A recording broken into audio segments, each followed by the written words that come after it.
अस्सलाम वालेकुम नाज़रीन, बायर पाकिस्तान की जानिब से आपका मेज़बान मार्केट डेवलपमेंट एग्रोनॉमिस्ट फ़खर ज़मान हाज़िर खिदमत है। प्रोग्राम कपास बैठक में आपको खुश आमदीद कहता हूँ। नाज़रीन, आज हमारे साथ मौजूद हैं इलाके के मशहूर फार्मर जनाब अंसर गोंदल साहब, और उनके साथ मौजूद हैं हमारे इलाके के चैनल पार्टनर जनाब इस्माइल कमाल साहब।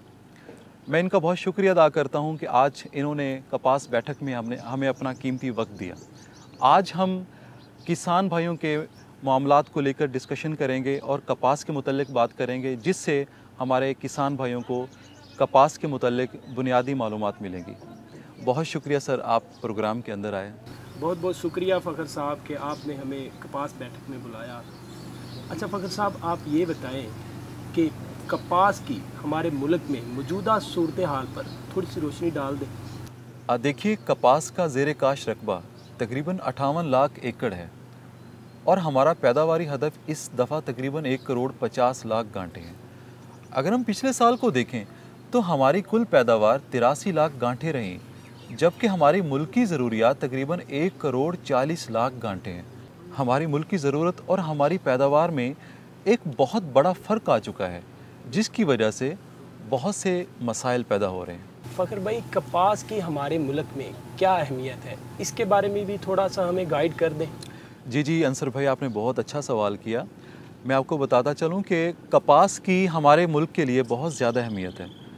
सिर्फ अगर हम टेक्सटाइल इंडस्ट्री की बात करें तो हमारी टेक्सटाइल इंडस्ट्री तकरीबन 180 बिलियन रुपए से ज़्यादा की इंडस्ट्री है, जिसका खाम माल का सबसे बड़ा हिस्सा कपास है। इसके अलावा कपास हमारे खाने के तेल की पैदावार का 70% है और तकरीबन 18 लाख लोगों का रोज़गार कपास से जुड़ा है। जैसा कि कपास की चुनाई की बात की जाए तो देही ख़वातीन की आमदन का बहुत बड़ा हिस्सा इसी से जुड़ा है। ये बताएं कि कपास की पैदावार में जो कमी हुई है, इसकी कुछ वजूहात बता दें हमें। देखिए, कपास में पैदावार में कमी की बहुत सारी वजूहात हैं, जिनमें सरफ़हरिस्त पुरानी बीटी टेक्नोलॉजी बोलगार्ड 1, जबकि दुनिया बोलगार्ड 3 टेक्नोलॉजी तक पहुंच चुकी है। बीज की क्वालिटी, जिसमें तस्दीक शुदा बीज का कम इस्तेमाल, कम शरा उगाव वाला बीज 50% तक शरा उगाव, बीज के खालिसपन का ना होना सरफ़हरिस्त मसाइल हैं। मौसमियाती तब्दीली भी कम पैदावार की वजह है, जैसे आजकल ज़्यादा दर्जा हरारत और बेकायदा बारिशें भी बहुत ज़्यादा नुकसान कर रही हैं। कपास के कीड़े, ख़ास तौर पर रस चूसने वाले कीड़े, जिनमें सफ़ेद मक्खी बहुत ज़्यादा नुकसान कर रही है। गुलाबी सुंडी का मसला जो एक बहुत बड़ा मसला बन चुका है और पैदावार में खातिर खा कमी का बायस बन रहा है।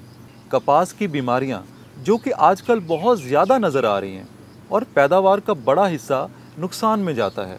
मुख्तलिफ फसलों का एक ही इलाके में काश होना, भुट्टी की कीमतों का गैर मुस्तहकम होना, ज़मीन की सेहत का मुतासिर होना, ज़्यादा पैदावारी लागत और कम मुनाफा।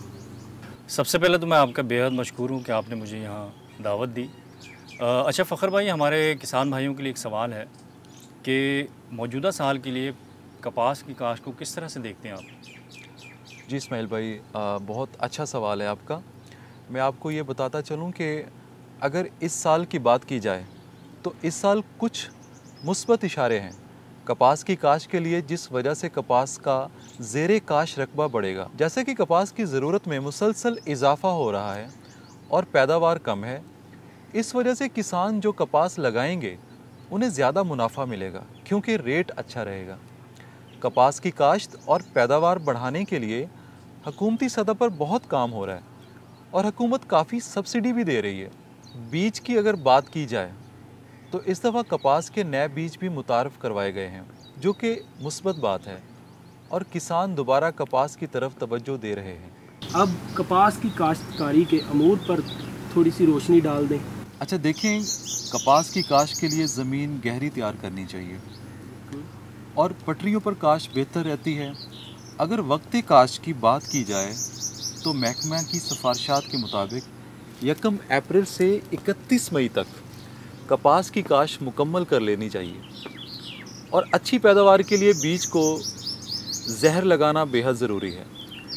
बीज का इंतखाब बहुत ज़रूरी है और हमेशा सेहतमंद बीज का इंतखाब करना चाहिए। शरा बीज 6 से 8 किलोग्राम फ़ी एकड़ तक रखें तो बहुत अच्छी बात है।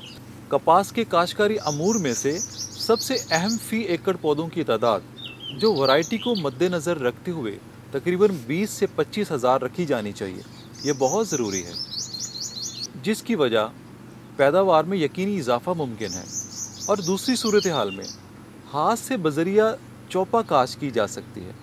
लाइन से लाइन का फासला 2.5 फुट और पौधे से पौधे का फासला वैरायटी की सिफारिशात के मुताबिक तकरीबन 6 से 9 इंच तक रखा जाना चाहिए। मेरे जहन में एक और सवाल आ रहा है कि जो कि बड़ा अहम है, कपास के लिए खादों की क्या सिफारिशात हैं? देखिए इस्माइल साहब, किसी भी फसल के लिए खादों के इस्तेमाल की सिफारिश के लिए ज़रूरी है कि ज़मीन का तज्ज़िया किया जाए। लेकिन कपास के लिए खादों के अगर अमूमी सिफारिशात की बात करें तो बिजाई पर फ़ी एकड़ फास्फोरस 23 से 34 किलोग्राम जो कि तकरीबन 1 से 1.5 बोरी DA बनती है, और इसके साथ पोटाश 38 किलोग्राम फ़ी एकड़ जो कि 1.5 बोरी सल्फेट ऑफ पोटाश से मिलती है, और नाइट्रोजन 20 किलोग्राम जो कि आधी बोरी यूरिया बनती है, डालना बहुत ज़रूरी है। बिजाई के बाद की बात करें तो 1 बोरी यूरिया बिजाई के तकरीबन 30 से 35 दिन बाद डालें। इसके बाद 1 बोरी यूरिया गुड्डियाँ बनने के दौरान डालें, और आखिरी बोरी यूरिया टींडे बनने के दौरान डालें। याद रखें कि यूरिया खाद 15 सितंबर तक मुकम्मल कर लें। ज़्यादा मिकदार में फर्टिलाइज़र के इस्तेमाल से कीड़ों का हमला बढ़ने का ख़दशा होता है, इसलिए खाद को ज़रूरत के मुताबिक इस्तेमाल करना ज़रूरी है। हमारे किसान भाइयों को ये भी बता दें कि कपास के लिए आबपाशी की क्या सिफारिशात हैं? देखिए, अगर चोपा यानी हाथ से बिजाई की जा रही है तो पहला पानी बिजाई से पहले लगाएं, और अगर पटरियों पर काश की जा रही है यानी बजरिया प्लांटर, तो फिर बिजाई मुकम्मल होने के बाद फ़ौरन पानी लगा दें। दूसरा और तीसरा पानी बिजाई के बाद 3 से 4 दिन के वक्फे से लगाएं, और याद रखें कि उगाव के मुकम्मल होने तक ज़मीन को खुश्क ना होने दें। बाकी पानी ज़मीन और मौसम के मुताबिक 12 से 15 दिन के वक्फे से आबपाशी जारी रखें। ड्रिल से काश की सूरत में पहला पानी 30 से 35 दिन बाद लगाएं, और इसके लिए आखिरी पानी 15 अक्टूबर तक लगा दें। बहुत ज़्यादा नमी या बहुत ज़्यादा खुश्की से कीड़ों का हमला बढ़ जाता है, इसलिए आबपाशी का ख़ास ख्याल रखना बहुत ज़रूरी है।